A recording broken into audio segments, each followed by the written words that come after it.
Go outside and take a look. It's getting so late. Why hasn't the wedding procession arrived yet? My parents and relatives were in a state of panic.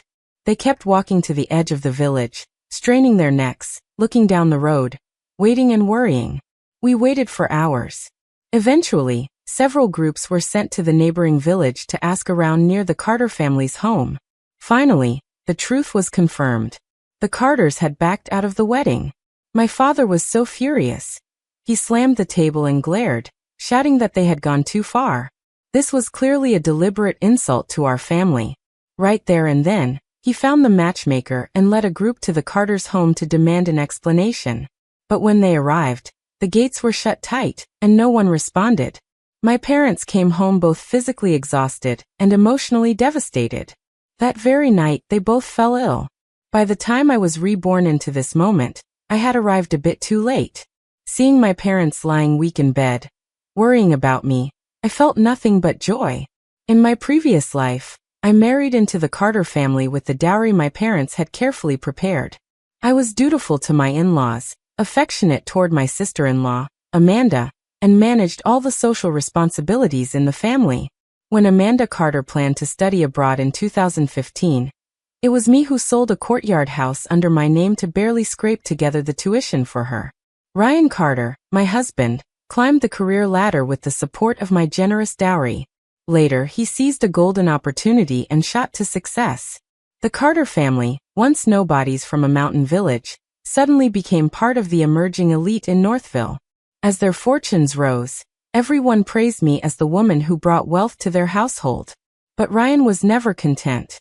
He never accepted me. The second half of our marriage fell apart under the weight of his constant yelling and complaints. "Rachel, I really regret marrying you," he screamed. "You deliberately lent Ethan money, so he could make you get an abortion. You ruined her life." By that time, he had already brought Tanniru back from overseas. The two of them appeared together at public events like a couple, acting intimate and loving, completely disregarding my dignity as his wife. My once kind mother-in-law and considerate sister-in-law would always try to comfort me, saying, "Rachel, you need to be more understanding. The times have changed. What wealthy man doesn't have multiple women these days? The fact that my son is still staying with you, the wife who supported him during hard times, is already a blessing." Even my own son stood on the opposite side, confronting me directly. "Mom, can't you just be satisfied? Iru can't have kids. She's not going to fight you for inheritance. She just wants a title. What's the big deal? Go ask around. Which rich family doesn't have a few illegitimate children? With Auntie Iru around, Dad has no energy to mess around and have more kids with anyone else. What more do you want? Do you even know how hard it is for me to juggle things between Grandpa, Grandma, and Aunt Amanda? I didn't even know what I was still dissatisfied about. All I knew was that every time my aging parents saw news about Ryan's scandals, they were heartbroken. My father, a retired soldier who believed men should bleed but never cry, used to cry in secret behind my mother's back during the quiet of night. He passed away with his eyes still open. That one failed marriage tore apart the people closest to me. All the glamour and luxury I had in front of others was nothing but a robe of splendor crawling with lice. No one saw the bitterness and blood behind my smile. So when I was reborn and found myself back at this point in time while everyone else was furious and ashamed over the runaway groom, I alone felt thankful. Thankful that it wasn't too late.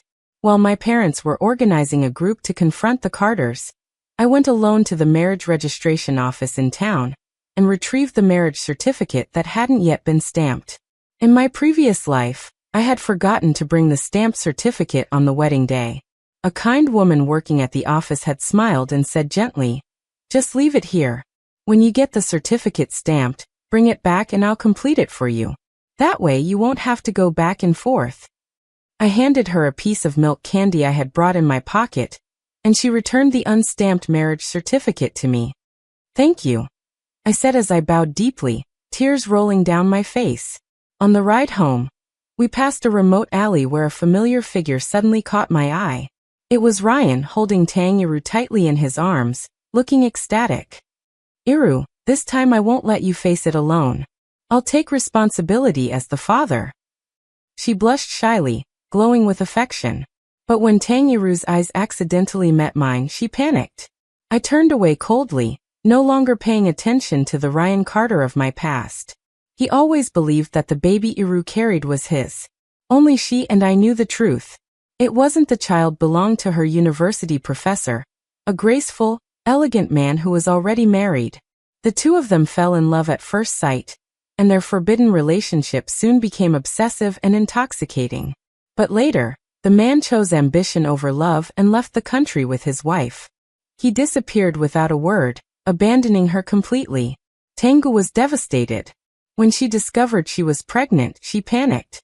She turned her sights to her loyal fallback option, Ryan Carter. She got him drunk, hoping to trick him into sleeping with her and make it seem like the baby was his, but I walked in on it and stopped her in time. Tangyru fell to her knees in front of me, sobbing and begging for mercy. "Rachel, I'm begging you. Please lend me some money. I'll get rid of the baby.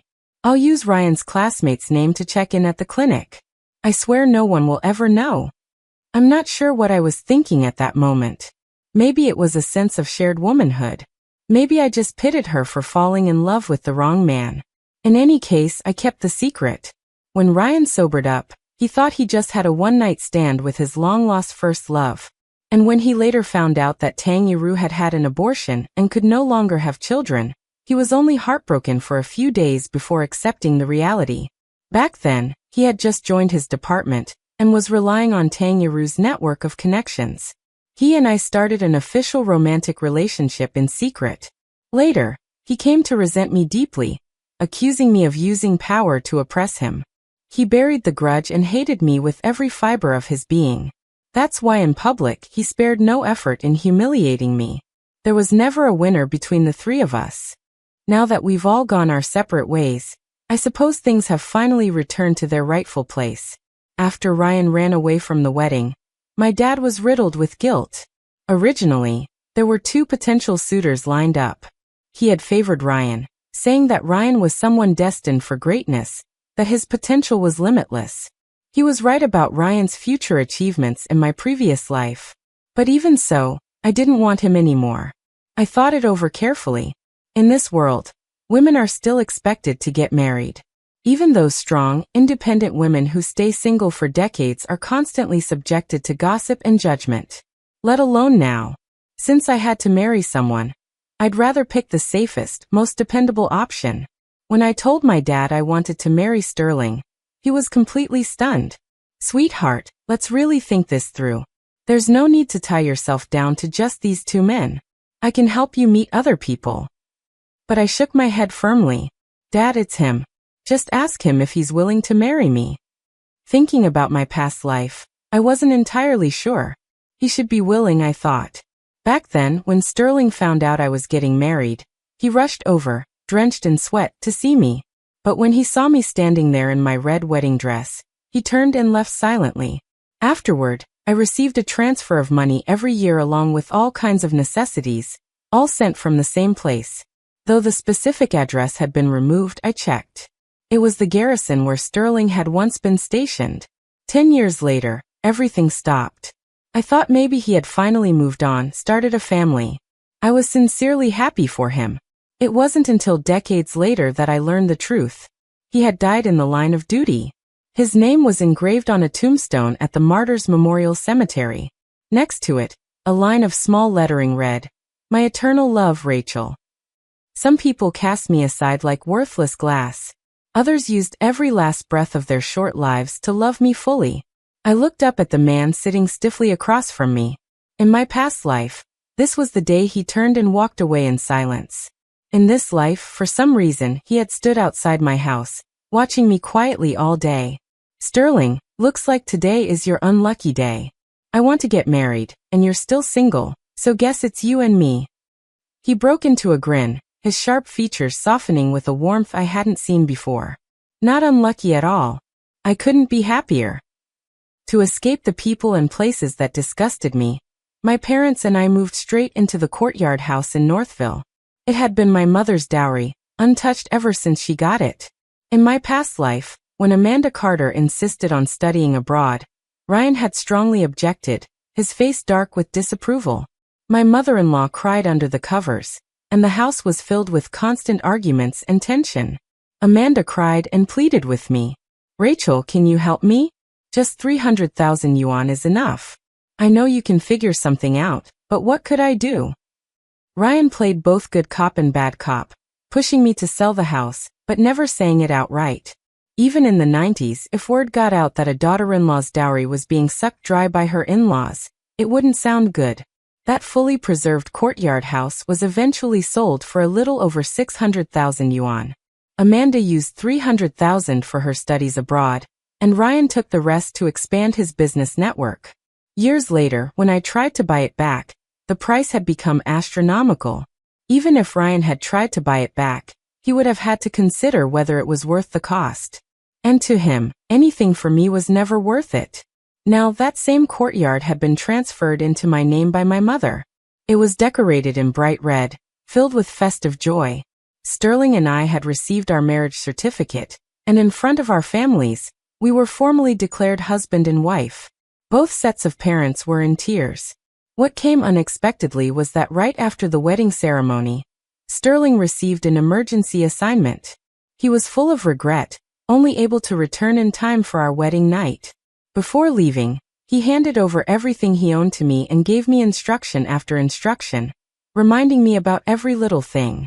Watching his anxious eyes and furrowed brows, I couldn't help but smile softly. I stood on my toes, gently kissed him, then pulled back. I'll wait for you to come home. Sterling wrapped one strong arm around my waist, his voice steady. Okay. I had made up my mind to give Sterling all of my loyalty and trust in this life. I would be better than the person I was before, more calm, more at peace. What I didn't expect was that this Sterling was nothing like the silent, reserved man I remembered from my past life. Back then, the few times I saw him, he barely spoke. Other than his deep, dark eyes, occasionally flickering with emotion, I never sensed anything else from him. I had always thought he needed a steady, composed, graceful woman as a wife, and I truly believed no one could play that role better than me.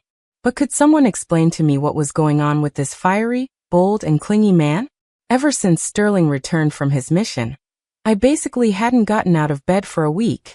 When things got too intense, I kicked him in frustration, only for him to catch my leg, place it over his shoulder, and take things even further. After we got married, my parents and in-laws moved in with us. My mom and mother-in-law got along wonderfully. They even bought neighboring houses next to our courtyard.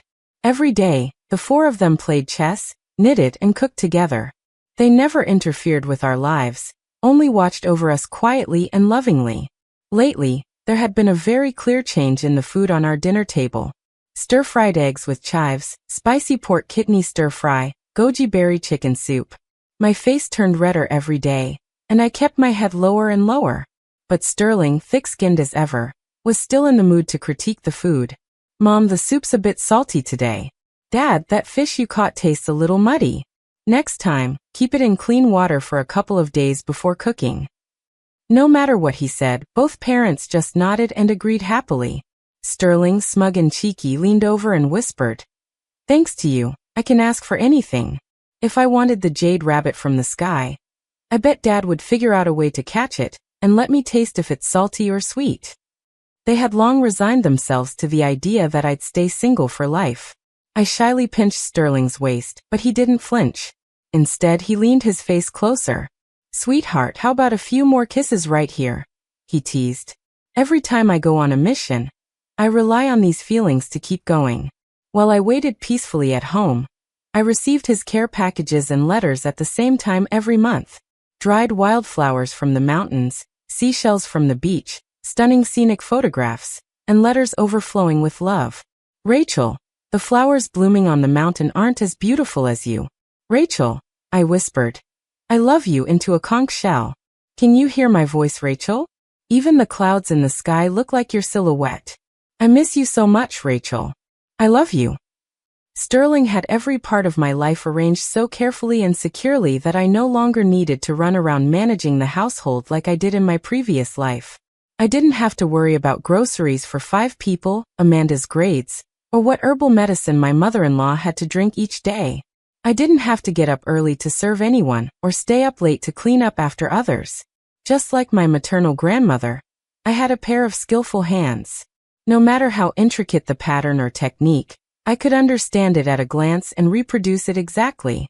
In my past life, Ryan's boss, a cheerful, blunt older woman, loved trendy clothes she saw in magazines from Hong Kong and Taiwan.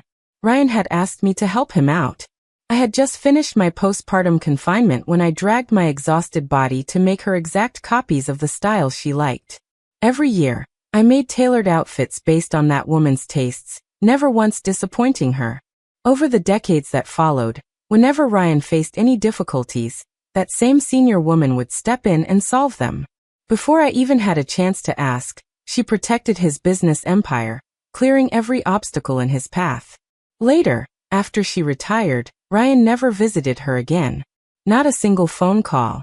When I brought her a newly made coat, that legendary doctor, now an elderly woman, was lying in a rocking chair outside. She looked at me, smiling, and sighed. "Rachel, you're so honest and sincere. What are you going to do in the future?" Thinking about all the good Sterling had done for me, I decided I needed to return the favor, at least a little. I found out that Sterling's commanding officer's mother, a graceful old lady, had a special love for the history of Suzhou and Hangzhou Chip Pao. I seized one of the rare opportunities we had to meet and worked tirelessly, sleeplessly to handcraft a few pieces for her. When I pulled out the garments to show them, Sterling's eyes turned red with emotion. His lips pressed tight as he tried to hold it in. He said, "Sweetheart, I'll earn my own future. I married you to give you happiness. Believe me, I can do this. You just focus on what you want to do. If making clothes is your passion or your career, I'll support you. Just don't do it for me. That should never be a burden for you." Looking at his warm, vibrant face now and remembering that solemn, grieving photo on his tombstone in my past life, I couldn't find the words. My heart was overflowing with love, but all I could do when I opened my mouth was gag and heave. I was pregnant. The news hit Sterling and both our families like a tidal wave. Shocking, dizzying, but full of joy. My in-laws went to our ancestral home in the countryside that very night to kneel before our ancestors and give thanks. "Thank you for blessing this unfilled grandson. Sterling, he's finally done something useful." Before heading back to base, Sterling, always shameless, bragged loudly, "Old man, you're the one who should be kneeling. Without my wife, our family line would have ended right here." Before he could finish, my mother-in-law smacked him out the door with a feather duster. Sterling returned to his post reluctantly. Far from distancing themselves, my in-laws threw themselves into taking care of me. When they heard that free-range eggs from the countryside were more nutritious than store-bought ones, they even rode with my mom all the way back to the village to buy some. That evening, before they even stepped through the door, I could hear my dad's booming voice from outside. "Goddamn that little bastard. I'll kill him. First he ran away from the wedding and humiliated us.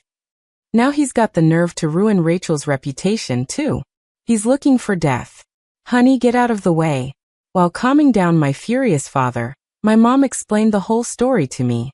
They had run into Ryan's mother while passing through his village. Back when the Carters ghosted us and fled town, they'd done everything to disgrace us. And now that woman had the audacity to ask why I hadn't brought medicine for Ryan lately.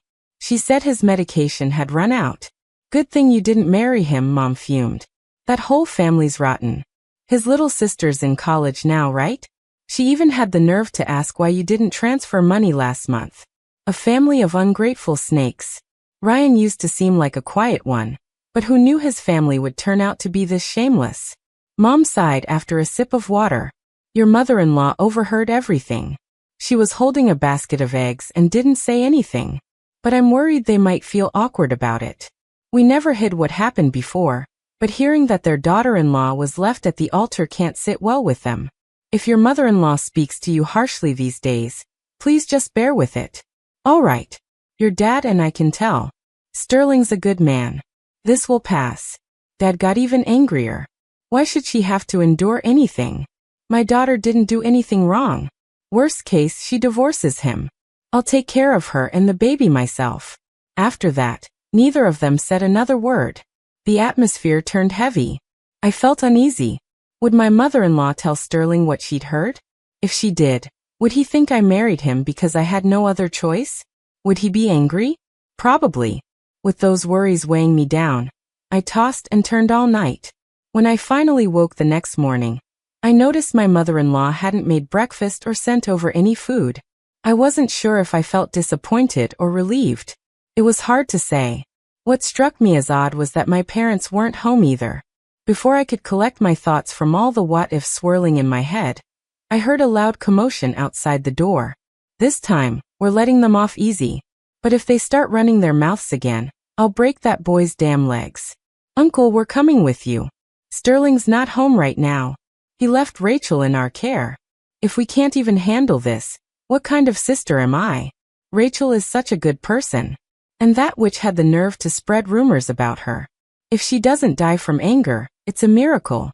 Next time I see that gossiping daughter of theirs, I'm going to rip her mouth wide open. Oh no, I forgot to make Rachel's meal. What if she goes hungry? All your fault. I told you we should have come right back after buying those eggs. Where's the hen and the eggs I bought? Who's holding them? Right here, Auntie. The eggs are perfectly fine. Not a single one broken. I rushed to hug my mother-in-law tightly. She later explained that she hadn't taken anything that woman said to heart. The reason she didn't talk back was that she didn't want to drop the eggs in the basket. It's hard for hens to lay eggs in the winter, and she'd gone door to door just to gather enough to nourish me. The moment she brought the eggs home, she told my father-in-law and our relatives, and they all gathered to confront the Carters and reclaim our dignity. They tore through the Carter household, smashed furniture, shattered doors, and reported the matter to both the local police and village chief. Ryan's mother finally admitted that the things she'd said, that Rachel had already slept with my son, were all lies made up on the spot. My mother-in-law, a retired school teacher, completely abandoned her usual elegance. She grabbed Ryan's mother by the collar and slapped her across the face again and again, shouting with each hit, "Rachel is such a good child. Your son didn't know how to treasure her. If I ever hear you slandering her name again, I'll tear your mouth apart myself." She shoved a few $100 bills into my hand. "This is your reputation compensation from that old hag." And this, she handed me a signed apology letter as her guarantee.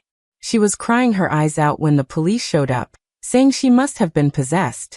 "Don't be afraid, Rachel," she said. "Sterling may not be home, but your dad and I will protect you." When my parents heard the news, they rushed over, shocked and filled with regret. They scolded my in-laws, asking why they hadn't taken them along too. But my mother-in-law waved them off proudly. "This is our child. We'll handle our own business." The next time I saw Ryan Carter and Tanguru was 5 years later on the streets of Shaney City. It was clear Ryan had taken full advantage of his second chance at life. He was thriving. The two of them wore the latest fashion and drove a sleek car. When they saw me waiting for the bus by the curb, I could practically feel the superiority radiating off them. Ryan's face tightened as he sneered. "Rachel, I just sent out a package 3 days ago, and now you're already here. You've been following me, haven't you?"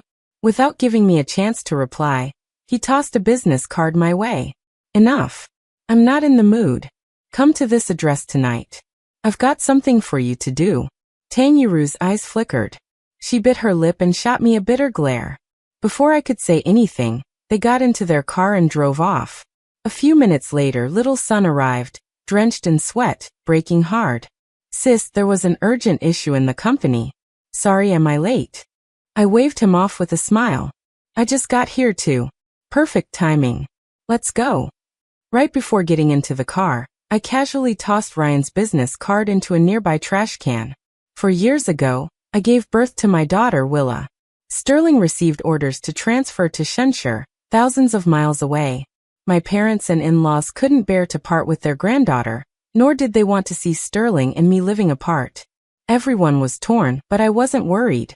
While raising Willa, I enrolled in college and started a degree in medicine. This year, Willa started preschool and made her own little group of friends. She'd been spoiled absolutely rotten by all 4 grandparents, and had grown so used to the Northville climate that she refused to leave with me. After asking for her opinion, Sterling and I decided to let her stay with our parents. Meanwhile, I brought my acceptance letter to Shensher and moved there to reunite with him. Maybe what I went through in my past life had affected me more deeply than I realized. Even though I still loved crafting with my hands, I couldn't bring myself to pick up a pair of scissors or a sewing needle. Just the thought of it made me feel tense. Gradually, I started to develop a real interest in medicine. Sterling encouraged me from the heart. He said, "Let's stick to your gift. If you can't hold a sewing needle, hold a scalpel instead. Whatever you want to do, I'll support you." Once I received my degree, I applied to transfer with the military to Shensher and started working at the base hospital. Today was my first official day reporting for duty, and I never expected to run into someone I'd rather never see again. In a city this big, what were the chances? But I didn't take Ryan Carter's words to heart. Neither he nor Tang Iru had the power to stir any emotion in me now. So Sterling and I balanced our work and life perfectly, never once caring about the chaos happening on Ryan's end. Ryan kept checking his watch, pacing back and forth anxiously. It was almost 8 a.m. "Why isn't Rachel here yet?" he muttered to himself. "Director Gao is arriving in a few days. I've got to make a good impression." He remembered clearly how hard things had been when he first worked under Director Gao in his past life. 3 years later, when Rachel's tailoring skills happened to match Gao's personal taste, things finally turned around. This time, Ryan had brought Rachel in early, much earlier than in their last life, hoping to win favor through her. If everything went as planned, he'd gain a powerful connection ahead of schedule. Thinking about Rachel made Ryan grin foolishly. She was just as loyal and devoted as she'd been before. That worked perfectly for him. He had always planned to let her suffer a little first, let her taste some hardship and shame. Then he'd marry her anyway. After all, she had treated him with complete devotion in their past life. His mom and little sister had adored her. She even gave him a son who was outstanding and had the exact same personality as him. This time, Tangaru had also given birth to a son. But unfortunately, the child looked nothing like him. The thought made Ryan miss his past life even more.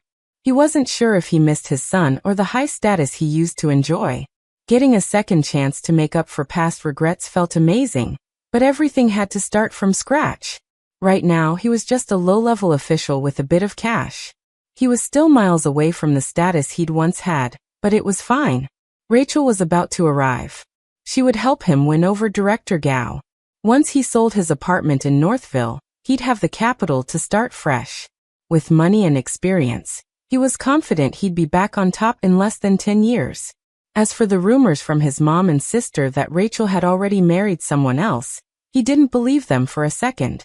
Obviously, the Zhang family had staged it to save face after he ran out on the wedding. Who could blame them? One thing he was sure of. The Rachel from his past life was the kind of woman who, once she gave her heart to someone, would love them with unwavering loyalty.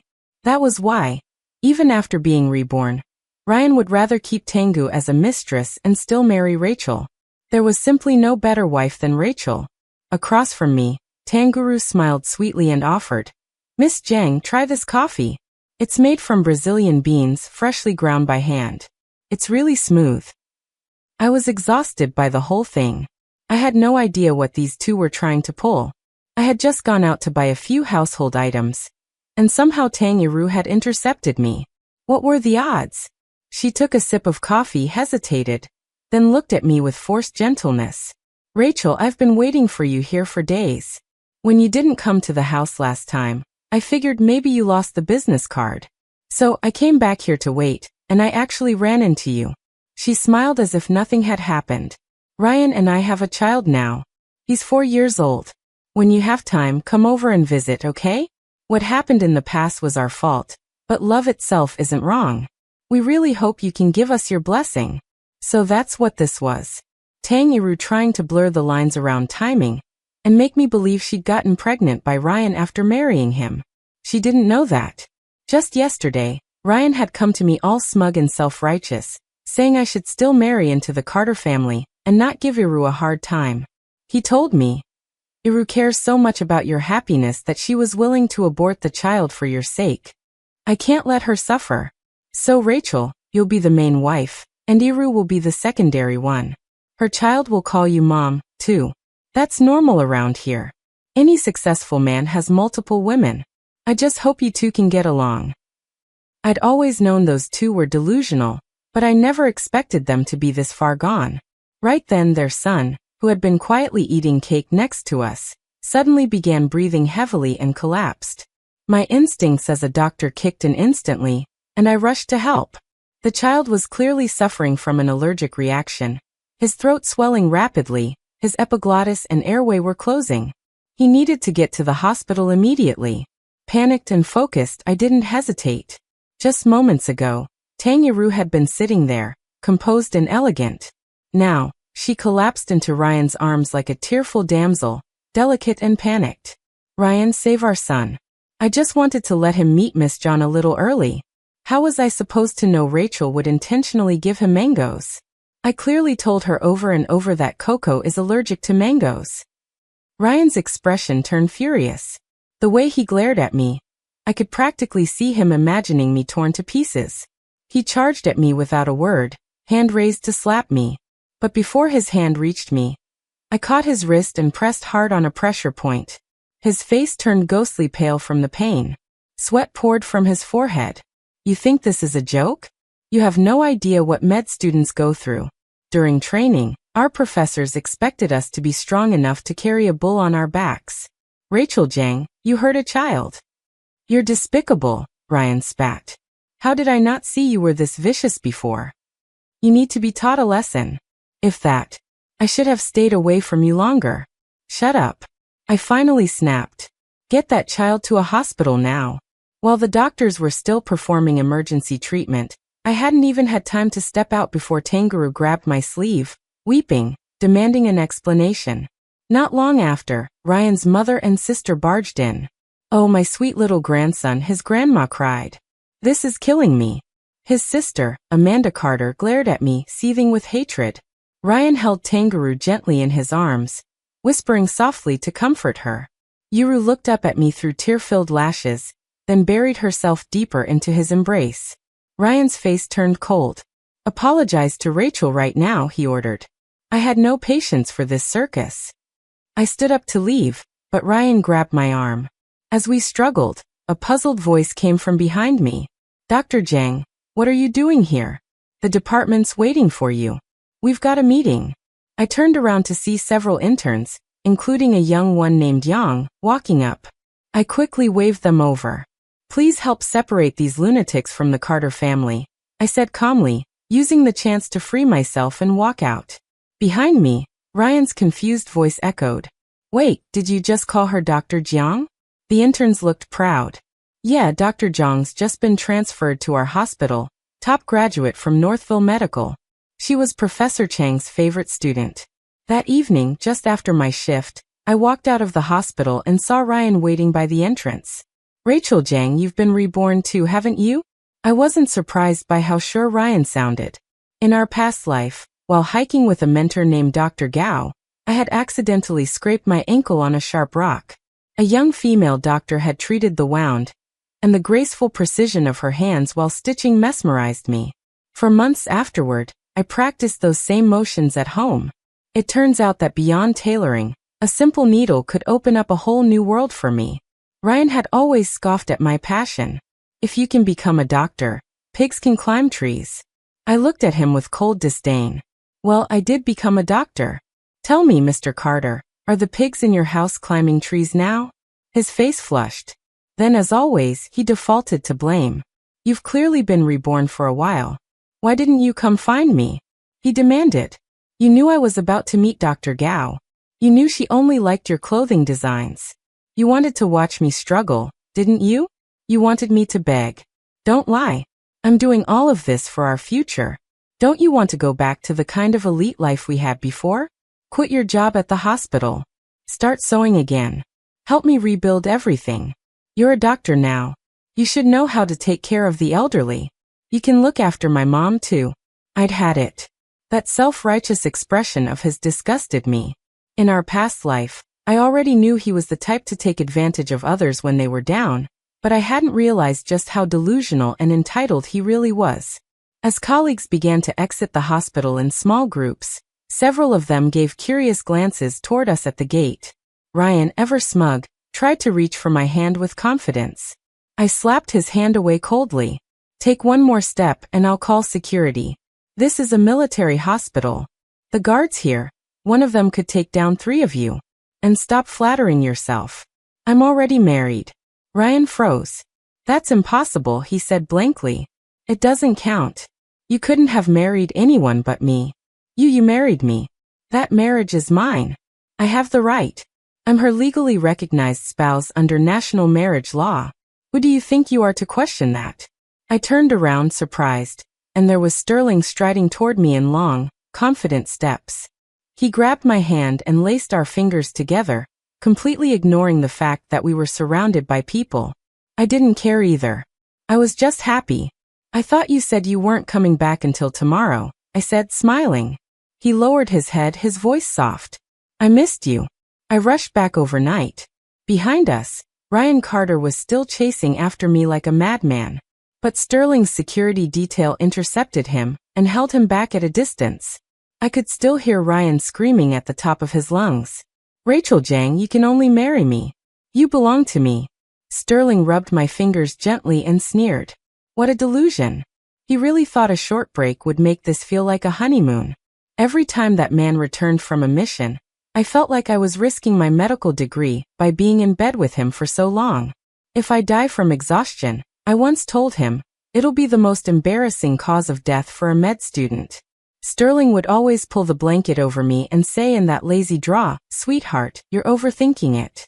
Your old professor back in NT said you were the toughest student he ever trained. You're built like a tank. 2 months later, I volunteered to transfer to a satellite division for advanced teaching. By the time I returned to Shenzhen, it was already deep autumn. My colleagues told me that while I'd been away, a strange man had been standing outside the hospital every day, rain or shine, watching the entrance and exit of every shift. Intern Young described it with theatrical flair. At first, security thought he was some kind of stalker, but he just stood there like an idiot, like he was waiting for someone. Eventually, they stopped bothering him. Dr. Jang, you should have seen it, he added. The guy is not badly looking, but he cries like a baby out of nowhere. Creepy. Right after Young finished gossiping the next day, I ran into Ryan Carter, waiting for me again at the hospital gate. Seeing the tense looks from the guards, I raised a hand to calm them. Rachel, he said quickly, afraid I'd have him thrown out. I was wrong. I was too arrogant. I realize it now. Please come back to me. He was crying as he begged. We were married in our past life for so long. We even had a son together. You should marry me. We even picked up the marriage certificate. I don't care that you left him. I'll take you back. I'll marry you. I looked at him calm, but done with his nonsense.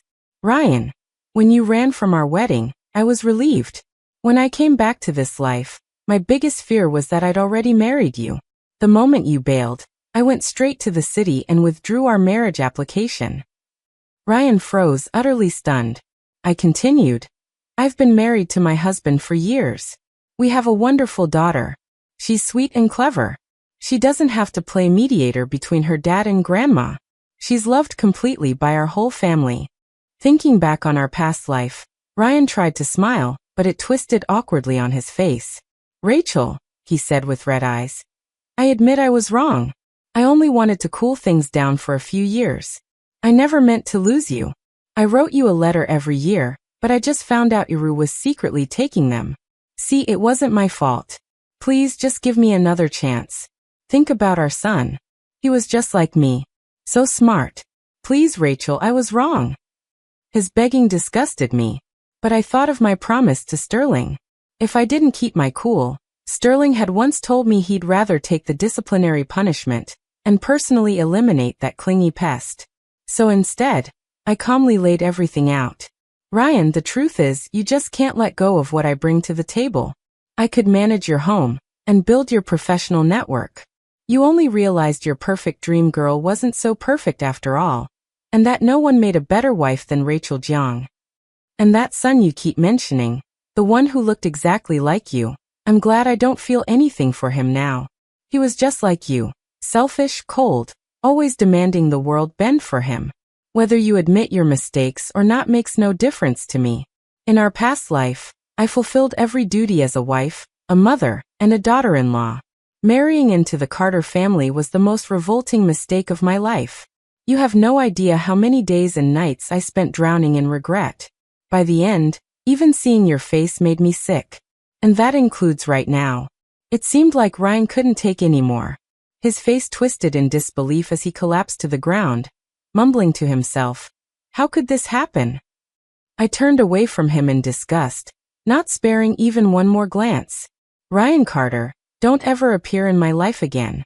You wouldn't want to know how my husband handles his enemies." After that day, Ryan and his entire family disappeared completely from my world.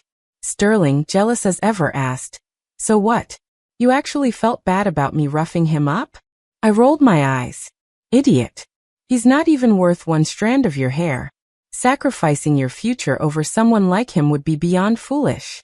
Easily placated, he turned soft and smug like a lion being scratched in just the right spot. Much later, I still made a point to befriend Director Gao, not to offer her handmade clothes this time. Of course, in our past life, she suffered from severe asthma and almost died during a business trip. I gently reminded her about a few medical precautions, and she was deeply touched, grateful beyond words. During one of our casual chats, she shared a story that made me smile. A few years back, she'd had a subordinate who was obsessed with giving her flashy, high-fashion outfits, no matter the occasion. They were loud, overly trendy, and completely missed her taste. She grew so annoyed that she finally transferred him far away from the central departments, just to get some peace. Later, she heard that the same subordinate tried his hand at business. Since Shenhe was one of the first cities to open up during the reforms, that kind of ambition wasn't unusual. But he had used loan sharks to fund his investments, and every project he backed flopped. No one trusted him, and eventually he lost everything. Then his mistress ran off, leaving behind a letter. She took their son and disappeared. In the letter, she confessed that the boy wasn't his. He was the result of a youthful romance with her first love. Now that the biological father had returned, she realized that he was the one she'd always truly loved. She thanked the man for his kindness, for accepting her so generously in the past. She hoped he'd understand why she had taken the remaining money when she left. After all, she still had a child to raise. The boy had once called him Dad.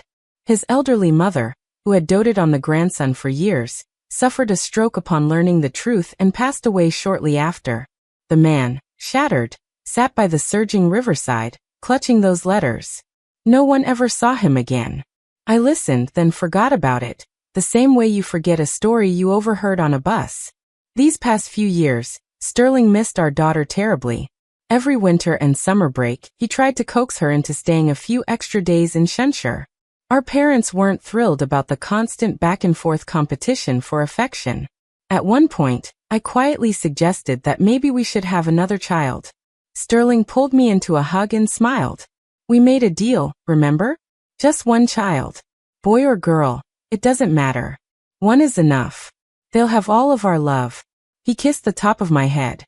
"Rachel, besides you, I can only love one more person. Any more than that, and I wouldn't know how to split my heart." And so we grew old together. He defended the nation. I saved lives.